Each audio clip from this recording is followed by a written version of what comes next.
Nestled in the rolling hills of Kentucky, Harrow Creek was a small town known for its picturesque landscapes and tight-knit community.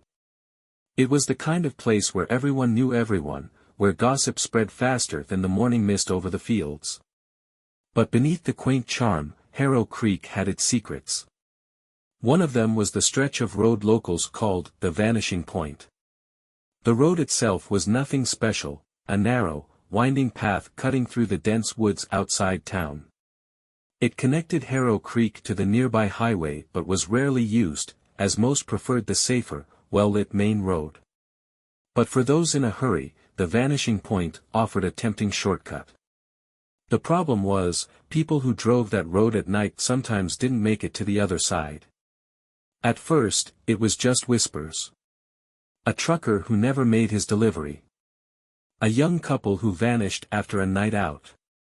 Their car was found days later, empty, the doors flung open.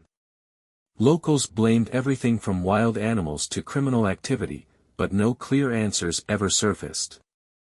When 19-year-old Emily Harper disappeared last week, the town's unease turned to dread.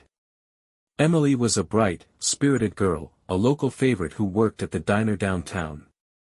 She was last seen driving home after her late shift. Her car was discovered abandoned on the Vanishing Point, her phone still on the passenger seat. The engine was cold. No sign of Emily. Sheriff Tom Hargrove, a grizzled man in his 60s, was under pressure. Harrow Creek had always been a safe town, and people were demanding answers. Tom had seen his fair share of tragedies, but this felt different. He couldn't shake the feeling that something larger was at play. Tom leaned against his cruiser, staring down the empty road. The woods on either side seemed to press in, the darkness impenetrable. He lit a cigarette, the glow of the flame briefly illuminating his weathered face. "Sheriff," came a voice from behind.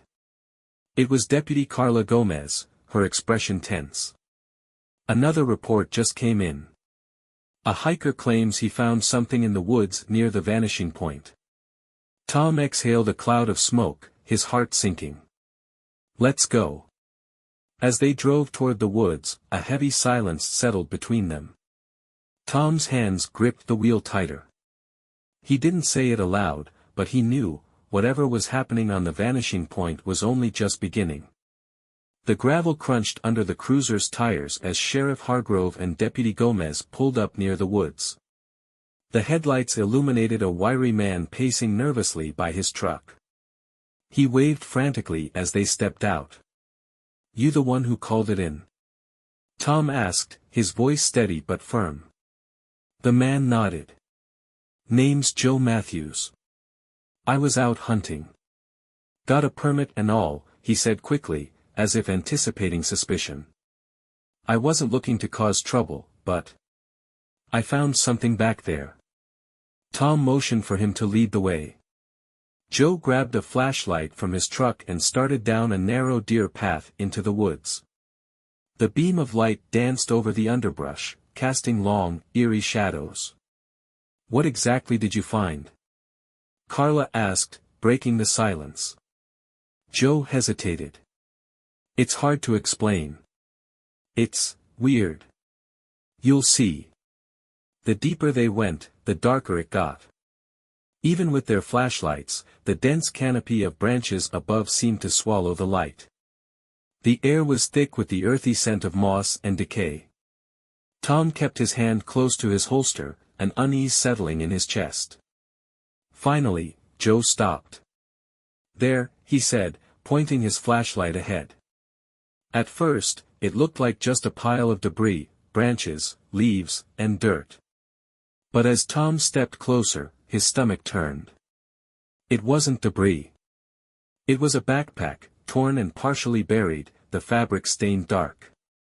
Nearby, a shoe lay on its side, its laces tangled in the roots of a tree. Tom crouched, pulling on a pair of gloves. He carefully lifted the backpack, revealing its contents, a notebook, a set of keys, and a blood-streaked phone. He recognized the phone immediately, it had belonged to Emily Harper. Carla sucked in a sharp breath. "Sheriff, over here." She was shining her flashlight on a tree trunk. Deep gouges ran across the bark, as if made by something sharp and forceful. The marks were uneven but deliberate, forming what looked like claw marks. Nearby, the ground was disturbed, as if something heavy had been dragged through the underbrush. Tom stood, his jaw tight. "Joe, did you touch any of this?" "No, sir. The second I saw it, I called you. I didn't want to mess with anything." "Good," Tom said. He turned to Carla. "Call it in. We're gonna need the forensics team out here." As Carla stepped away to make the call, Tom stared at the scene, a sinking feeling taking hold. This wasn't just an accident. Someone, or something, had been out here with Emily, and they didn't want her to be found. By the time the forensics team arrived, the woods felt even more oppressive. The sun had long since set, and the chill of the evening seeped into every corner of the forest. The scene was cordoned off with yellow tape, the harsh beams of portable lights creating stark contrasts between shadow and clarity. Sheriff Hargrove stood silently, watching as the team catalogued every detail: the bloodied phone, the torn backpack, the claw-like gouges on the tree. Carla approached, her expression grave. "Sheriff," she said softly, handing him a preliminary report. "They found drag marks leading further into the woods. Whatever happened here didn't stop at this spot." Tom nodded, scanning the report. "Any sign of Emily?" "Not yet," Carla admitted. "But there's something else. The techs found fibers snagged on the bark near the claw marks. Synthetic, likely from a glove or some kind of protective gear. Whoever did this knew what they were doing." Tom's brow furrowed. "No animal, then." "Not unless it's an animal that shops for gloves," Carla quipped, though her voice lacked humor. Tom set the report aside. "This is escalating. We've had disappearances before, but not like this. Not with blood, claw marks, and evidence left behind. It's almost like someone wanted us to find it," Carla finished, her voice low. Tom glanced at her, his silence confirming her thought. The next morning, Harrow Creek was buzzing. News of Emily's abandoned belongings spread like wildfire, and by noon, the diner was filled with worried murmurs. Tom stopped by to grab a coffee, his presence immediately drawing stares and hushed whispers. "Sheriff," called a voice from the counter. It was Grace Harper, Emily's mother. Her eyes were red-rimmed, her face pale. "Any news?" Tom approached her cautiously, hat in hand. "We're doing everything we can, Grace. We found some of Emily's belongings, and we're following up on every lead." Grace clutched her apron tightly, her hands trembling. "You'll find her, won't you? You'll bring her back." Tom placed a reassuring hand on her shoulder. "I'll do everything in my power." But as he walked back to his cruiser, the weight of his promise bore down on him. In the pit of his stomach, he knew this wasn't going to end the way anyone hoped. That night, Tom spread a map of Harrow Creek across his desk, marking the locations of the disappearances with red pins. A pattern began to emerge: each incident occurred within a mile of the vanishing point. The discovery both chilled and angered him. "Who the hell is doing this?" he muttered. As he stared at the map, a thought struck him. What if the culprit wasn't just working in the woods but using the vanishing point as a staging area? It was remote, dark, and out of sight. The perfect place to operate unnoticed. Tom grabbed his keys. He wasn't going to wait for another report. If the answers were out there, he'd find them tonight. The wind howled through the trees as Sheriff Tom Hargrove pulled his cruiser to the side of the vanishing point. It was almost midnight, and the road was eerily quiet. The headlights cast long, slanted beams through the thick woods, illuminating the fog rolling over the asphalt. Tom stepped out, flashlight in hand, his boots crunching on the gravel shoulder. He scanned the tree line, every nerve in his body on edge. The forest seemed alive, the branches swaying and creaking in the wind, casting strange shapes in the darkness. He turned on his flashlight, the beam slicing through the gloom as he stepped off the road and into the woods. His heart pounded as he moved deeper, the sounds of the forest amplifying around him, the rustle of leaves, the snap of twigs, and, somewhere in the distance, the hoot of an owl. Tom had walked this stretch of woods plenty of times during his decades as sheriff, but tonight it felt foreign, as if the trees were hiding something, watching him. He followed the faint path left by the drag marks discovered earlier. The forensics team had examined it thoroughly, but Tom needed to see for himself. The path twisted and turned, leading him deeper into the forest. He stopped suddenly, his flashlight catching something ahead, a faint glimmer of metal. Cautiously, he approached. It was an old, rusted trap, half buried in the dirt. Around it, the ground was disturbed, as though something, or someone, had struggled there recently. Tom knelt to inspect it, his mind racing. This wasn't just a coincidence, someone had set this deliberately.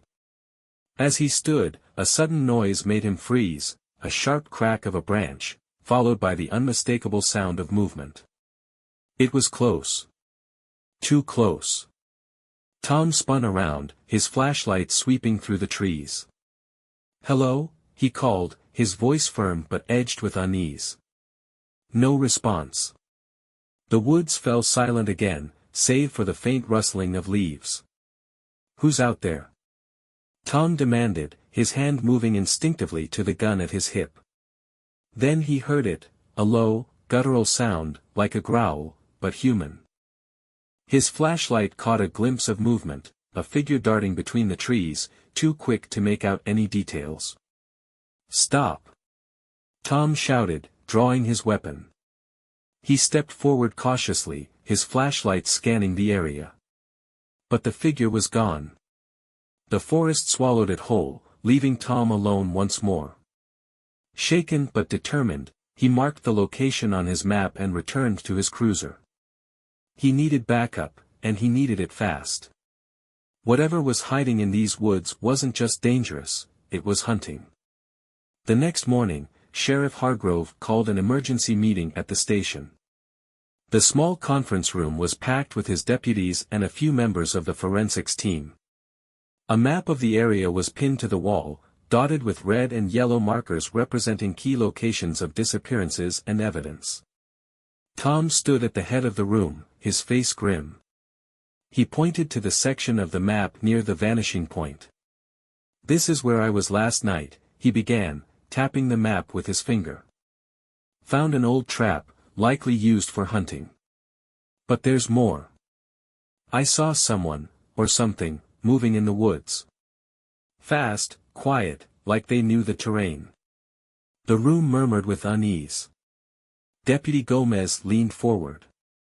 "You're sure it wasn't an animal?" Tom shook his head. "No. This was human. I couldn't get a clear look, but they're out there. And they're not just wandering around, they're setting traps, leaving clues, and possibly targeting people." He turned to Carla. "I want every available deputy out there tonight. We're combing these woods until we find something. No more waiting." The deputies nodded, though their expressions were tense. Harrow Creek was a quiet town, most of them had never dealt with anything more serious than a bar fight or a petty theft. "Be prepared," Tom added, his voice heavy. "Whoever we're dealing with isn't afraid to get their hands dirty."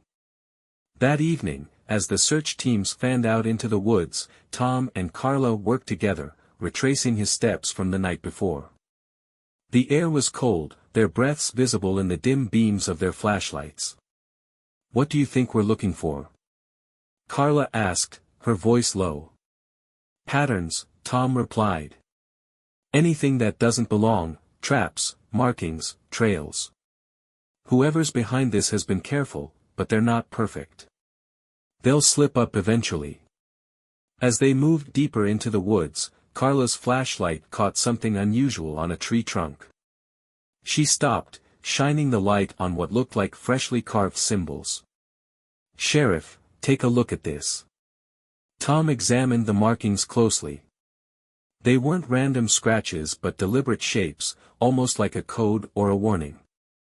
Beneath the carvings, the bark was dark and sticky, as if smeared with blood. "More evidence," Tom muttered. "Mark the location. We'll let the forensics team handle it."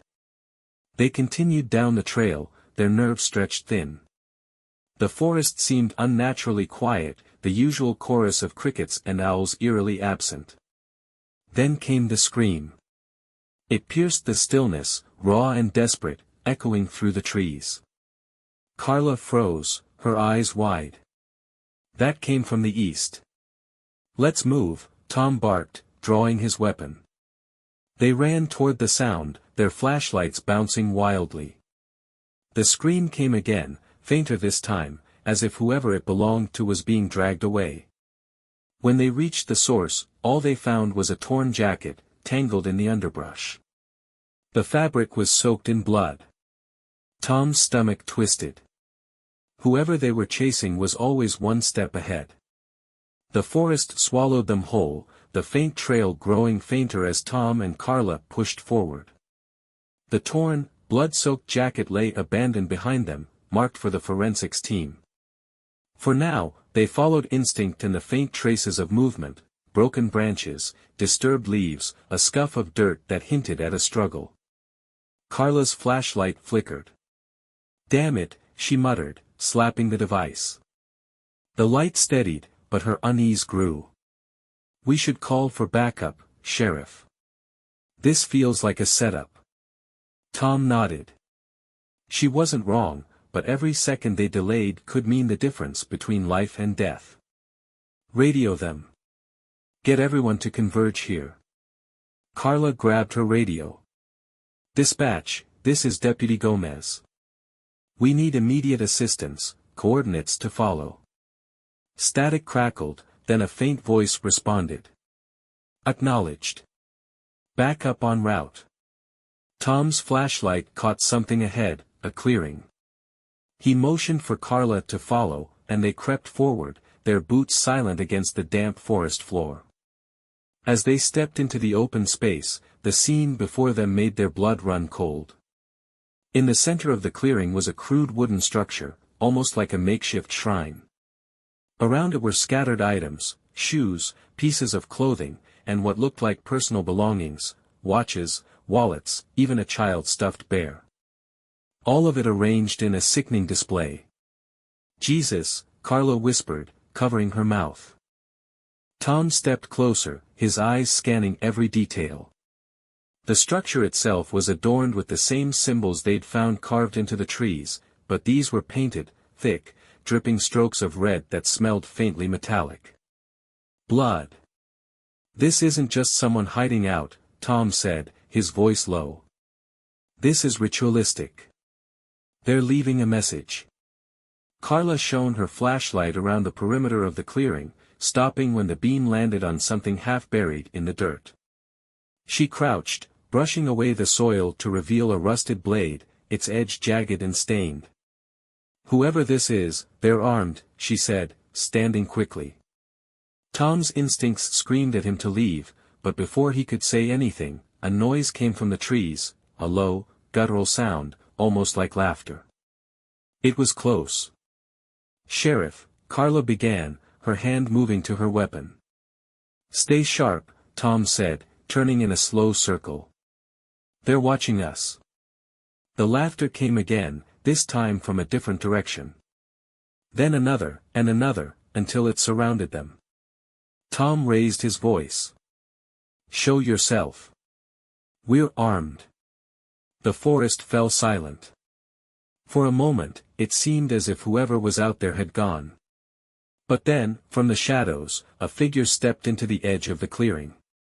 They wore a mask, hand-carved, crude, and painted with the same blood-red symbols. Their clothes were dark and torn, blending seamlessly with the night. In their hand was a long, curved blade. Tom raised his gun. "Drop the weapon. Now."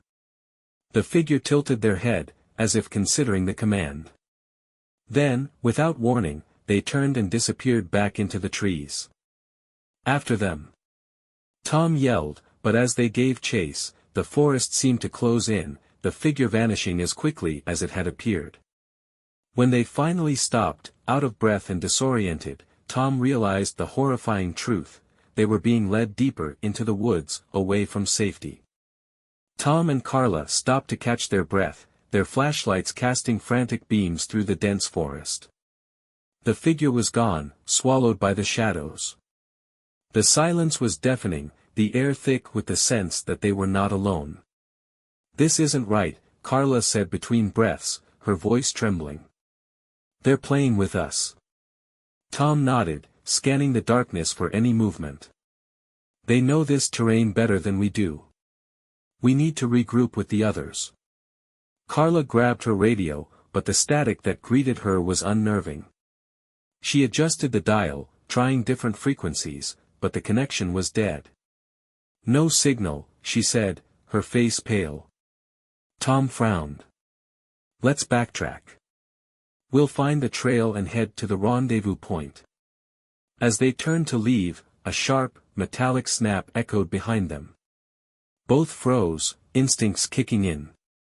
Tom slowly turned his flashlight toward the sound, revealing another rusted trap, its jaws now clamped shut on empty air. "They're setting these all around us," Carla whispered. "We need to move." "Now," Tom said, his tone firm. They started back, retracing their steps. But every turn brought them further into the unknown, the landmarks they thought they recognized now foreign and twisted. The forest was a labyrinth, and they were its prey. Suddenly, a scream tore through the night. It was close, too close. Tom and Carla exchanged a glance, then broke into a sprint toward the sound. They burst into another clearing, but this one was different. Strewn across the ground were fresh remnants, torn clothing, splattered blood, and a pair of broken glasses. In the center of it all lay a lifeless body, a man, his face contorted in terror, his throat slashed. "Oh, God," Carla gasped, her hand flying to her mouth. Tom crouched beside the body, his stomach churning. The man's ID lay nearby, marked with a smear of blood. "That's one of the search team," he said grimly. Before they could process the scene, the same guttural laughter echoed around them. This time, it wasn't just one voice, it was several, overlapping in a horrifying chorus. "They're surrounding us," Carla said, drawing her weapon. Tom stood, his gun at the ready. "Stay close. Watch your six." Shapes began to emerge from the shadows. Masked figures, each one wielding a weapon, their faces hidden behind crude, blood-painted carvings. They moved slowly, deliberately, as if savoring the fear in the air. "Don't come any closer," Tom shouted, his voice steady despite the pounding in his chest. The figures didn't stop. Tom fired a warning shot into the air, the crack of the gunshot echoing through the trees. The figures flinched but didn't retreat. Instead, they began to fan out, encircling the two officers. "We need to make a break for it," Carla whispered, her voice shaking. Tom nodded. "On my count. 3, 2, 1. They bolted, pushing through the underbrush with desperate speed. The figures gave chase, their footsteps pounding like a drumbeat behind them. Branches clawed at their faces and clothes as they ran, the forest seeming to conspire against their escape.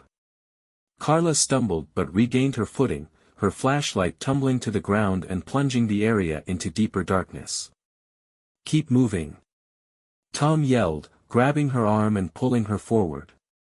The laughter grew louder, closer, as if the figures were toying with them. Tom's heart raced. He couldn't let it end here. Finally, they burst onto a dirt path. In the distance, faint beams of light marked the direction of the rendezvous point. "There!" Carla shouted, her voice filled with hope. But just as they started toward the safety of the lights, a figure stepped into their path, blocking their way. This one was larger than the others, their mask more elaborate, the blade in their hand gleaming even in the faint moonlight. Tom raised his gun, aiming directly at the figure. "Drop it, or I swear I'll shoot." The figure didn't move, standing still as a statue. Behind them, the others began to emerge from the woods, forming a silent, menacing wall. Tom and Carla were trapped. Tom gripped his gun tightly, his finger hovering over the trigger. Carla stood beside him, her weapon raised as well, though her hands trembled. The masked figures stood silently, their presence oppressive, the larger one blocking their path to safety. "Don't make me do this," Tom warned, his voice cutting through the tension. The larger figure tilted their head, as if considering his words. Then, with agonizing slowness, they raised their blade and pointed it at Tom. It was all the provocation he needed. Tom fired, the crack of the gunshot splitting the air. The figure jerked as the bullet struck their shoulder, but instead of collapsing, they staggered back, seemingly unfazed. "Run!" Tom yelled, grabbing Carla's arm. They bolted, veering off the path and plunging back into the dense forest. The figures gave chase, their footsteps crunching through the underbrush. "This way!" Tom called, leading Carla toward a steep incline. The terrain was treacherous, but it might slow their pursuers. They scrambled up the slope, the earth crumbling beneath their feet. Tom glanced back to see the masked figures closing in, their movements eerily fluid despite the uneven ground. "Faster," he urged. Carla slipped, her hand scrabbling for a hold as she slid down several feet. "I can't," she cried, panic in her voice.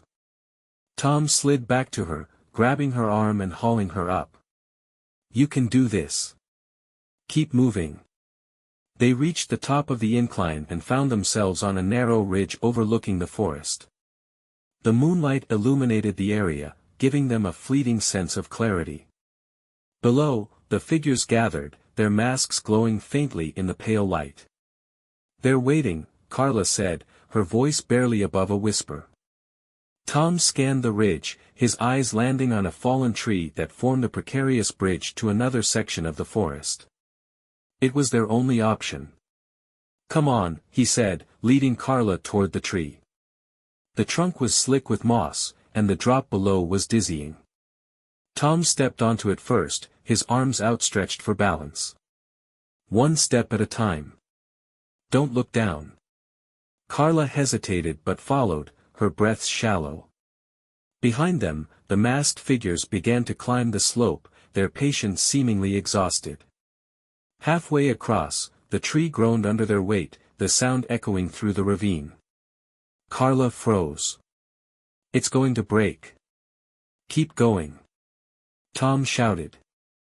Just as they reached the other side, the trunk cracked and gave way, crashing into the ravine below. The masked figures stopped at the edge, staring silently at the fallen bridge. Tom and Carla didn't wait to see what they would do next. They ran, their bodies fueled by adrenaline, until they emerged onto a gravel road. In the distance, headlights pierced the darkness.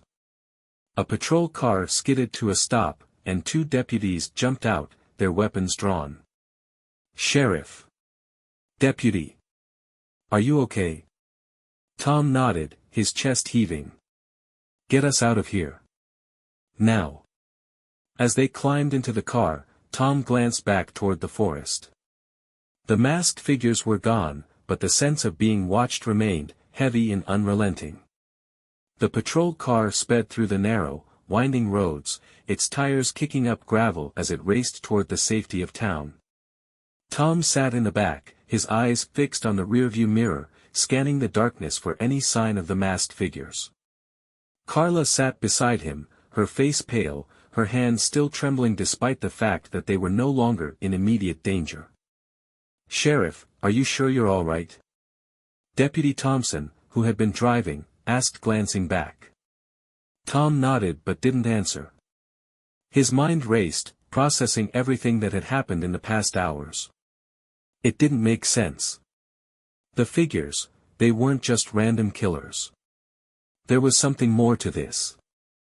"We need to get back to the station," Tom finally said, his voice steady but with an underlying urgency.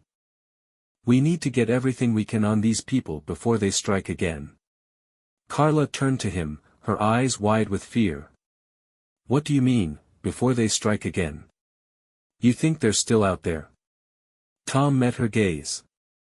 "I know they are. And I think they've been planning this for a long time." Deputy Thompson glanced at the rearview mirror. "I don't like the way this feels, Sheriff. Those people, they weren't just hunting, they were setting a trap. And you and Deputy Gomez were the bait." Tom stared out the window, trying to shake the feeling that the worst was yet to come. The laughter, the traps, the ritualistic shrine, it was all part of something bigger. Something methodical. When they reached the station, the small town's police department was buzzing with activity. Deputies were gathered around the evidence board, discussing leads and filling in gaps. The forensics team had arrived with bags of collected evidence from the woods, including the torn jacket and the bloodied blade. "Get me the autopsy report on the victim we found in the woods," Tom ordered as he entered the room. "And I want everything you can find on the disappearances over the past few months. There's a connection here." "I'm sure of it." The deputies nodded, already springing into action. Tom turned to Carla. "I need you to run background checks on everyone who's gone missing. If there's a link, we need to find it fast." Carla nodded, though her expression remained tense. "I'm on it." As Tom moved toward his office, he caught a glimpse of the map on the wall.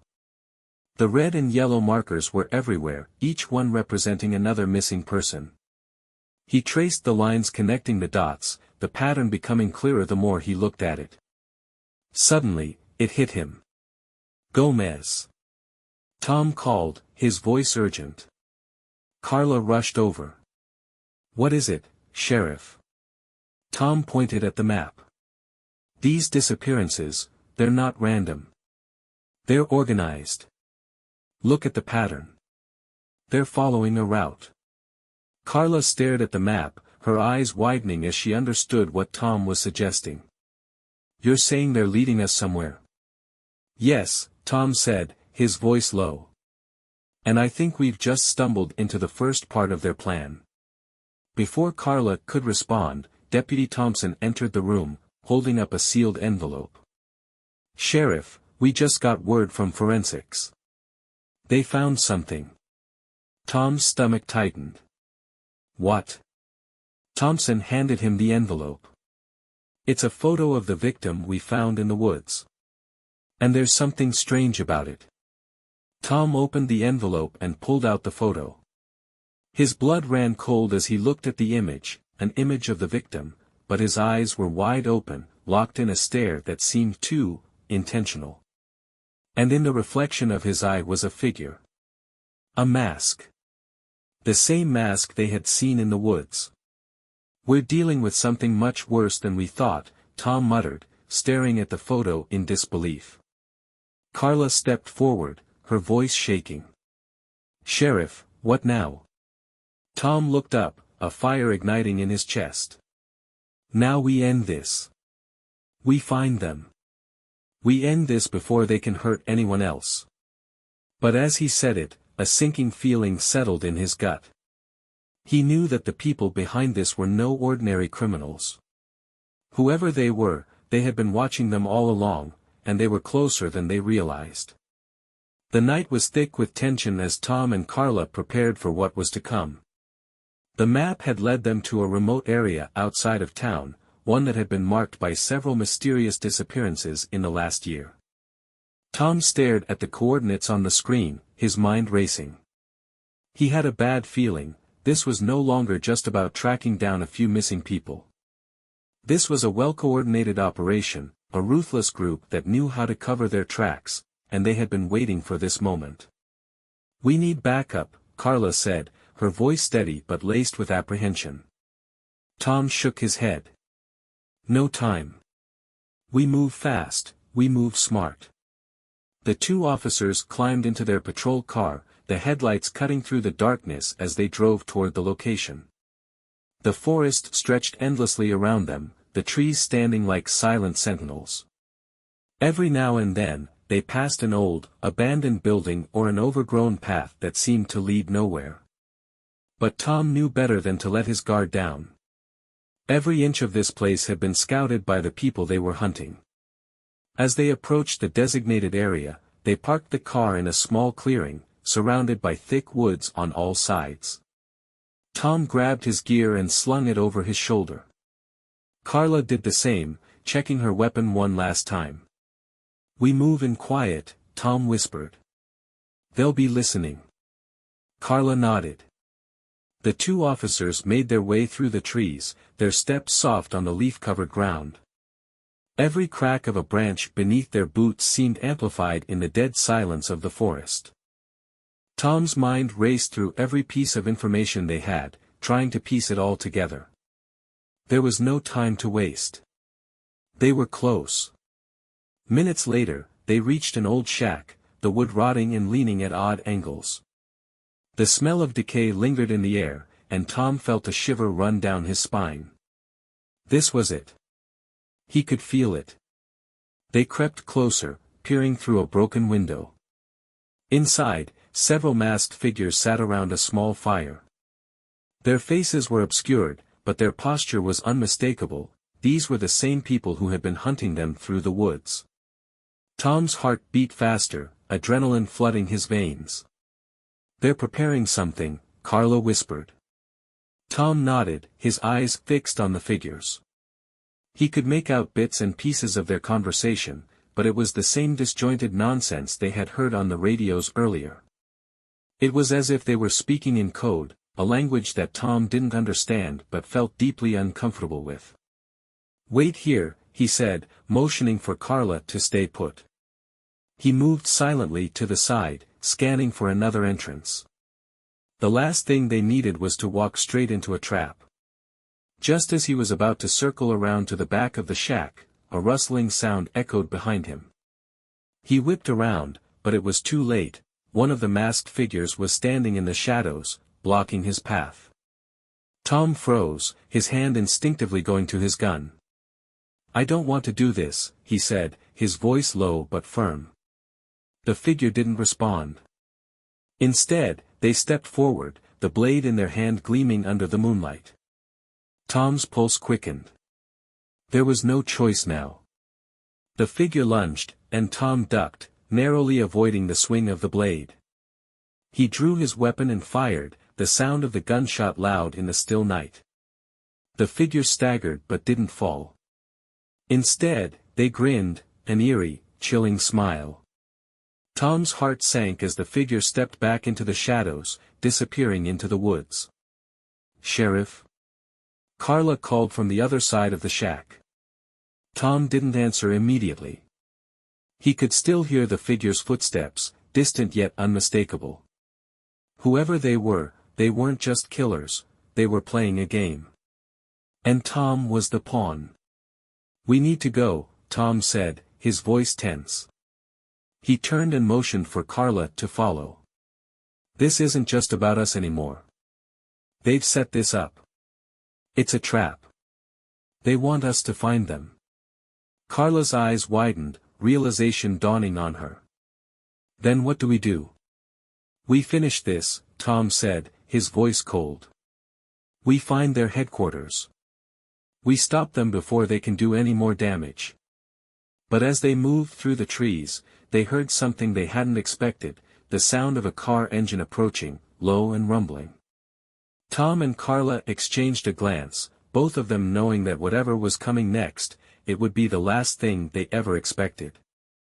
The sound of the engine grew louder, the headlights cutting through the trees like a blade slicing through the night. Tom and Carla crouched low, blending into the shadows. They both knew that whoever was behind the wheel was coming for them, but the question was, who? "Stay quiet," Tom whispered, his voice barely audible. Carla nodded, her body tense, her hand gripping her gun. The last few hours had been a blur, confrontations, narrow escapes, and the gnawing realization that they were being toyed with, hunted like prey. The masked figures had been leading them through a maze, and now they were cornered. The car finally came into view, slowly rolling along the dirt road that led up to the shack. It was a black SUV, its windows tinted dark enough to obscure the occupants. It stopped a few yards away, the engine cutting off with a quiet hum. Tom and Carla exchanged a glance. They had no backup. They were alone in the woods, facing an unknown number of people who had been orchestrating this deadly game. "On my signal," Tom murmured. "We move fast." They didn't have much time. As the door to the SUV creaked open, Tom and Carla sprang into action, sprinting toward the vehicle. But before they could reach the road, the sound of footsteps crunching on the gravel stopped them in their tracks. From the shadows, the masked figures emerged.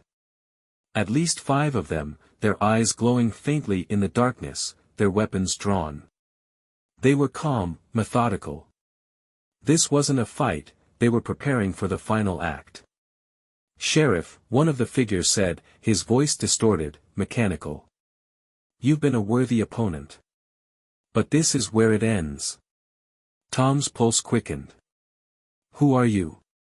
The figure tilted his head, as if pondering the question. "Does it matter?" he asked, a twisted grin beneath his mask. "You're already part of the plan." Carla stepped forward, her gun raised. "Not if we have anything to say about it." Tom nodded. "Get ready." Before the figures could react, Tom fired, the bullet striking one of the men in the leg. He crumpled to the ground, but the others didn't flinch. Instead, they moved in synchrony, closing in on the 2 officers. The gunfire was deafening as they fought their way toward the SUV, dodging blows and returning fire. Tom caught sight of a figure behind the wheel of the vehicle, their face obscured by the shadows. "You won't get away with this," Tom shouted, his voice hoarse. But just as he aimed his weapon at the driver, the door of the SUV swung open, and another figure stepped out. This one was different, their mask was more intricate, a symbol carved into the surface. They didn't move toward Tom and Carla, instead standing by the car as though waiting for something. Tom hesitated. It was a trap. "We have everything we need," the figure said, their voice calm and collected. "This is just a distraction." A cold chill ran down Tom's spine. The realization hit him, this wasn't about survival. It was about control. These people had orchestrated every step, every move. They knew how to manipulate the game. "What do you want from us?" Carla demanded, her voice cracking with frustration. The figure smiled beneath the mask, but there was no warmth in it. "You're already part of the game. There's no going back now." Suddenly, the sound of sirens filled the air, piercing the tension. Tom's heart raced as he turned toward the distant road, where the flashing lights of squad cars could be seen. The masked figures paused, momentarily distracted. But it was too late. The trap had already been set. One of the figures lunged at Tom, knocking him to the ground.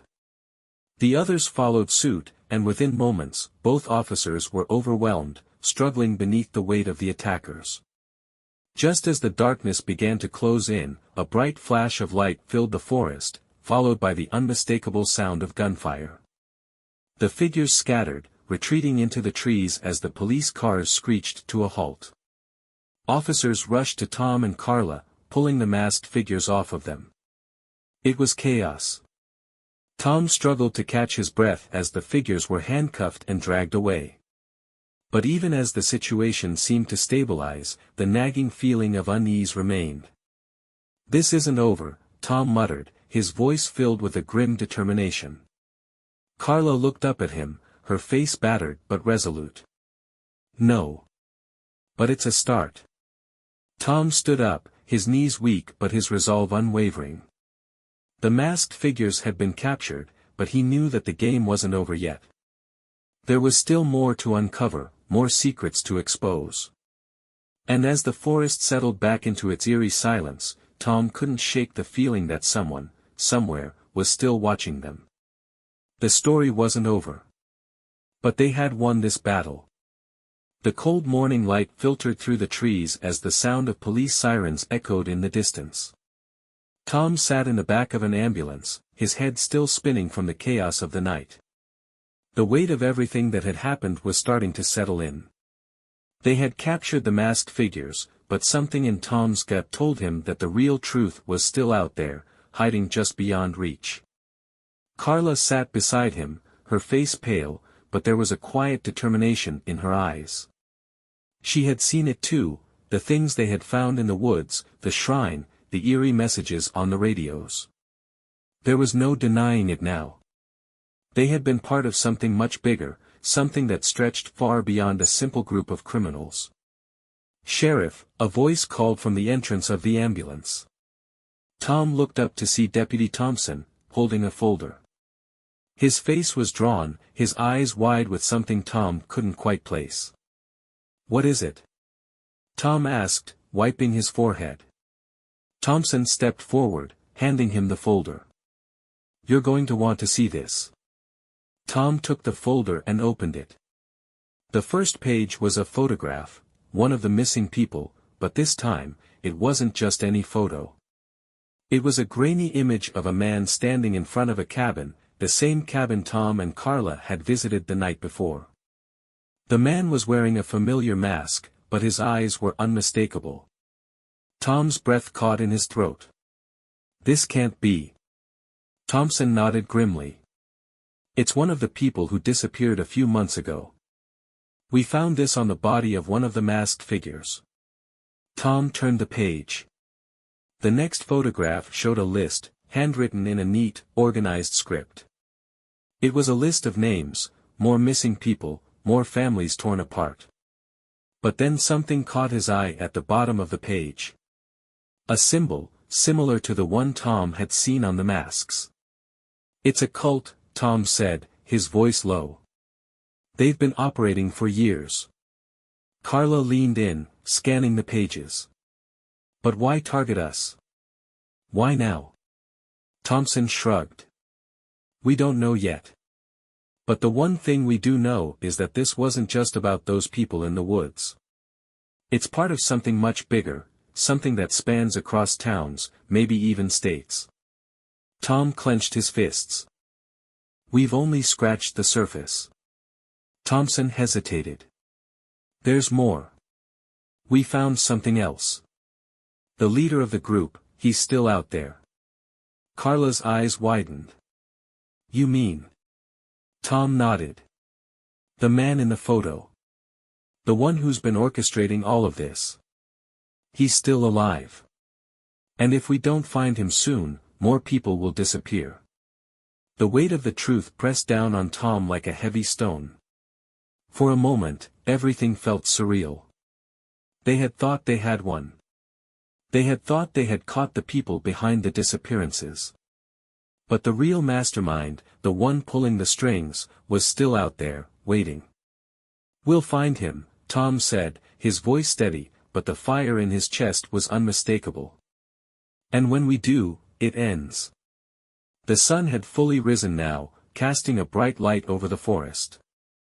But Tom knew that the shadows still held secrets, and the fight was far from over. The game wasn't finished, and the man who had been manipulating everything from the start would pay for his crimes. But as Tom and Carla stood up, ready to continue the fight, a feeling gnawed at Tom. Deep in his bones, he could feel that they were still being watched, that the shadow of this cult would follow them wherever they went. The true horror was just beginning.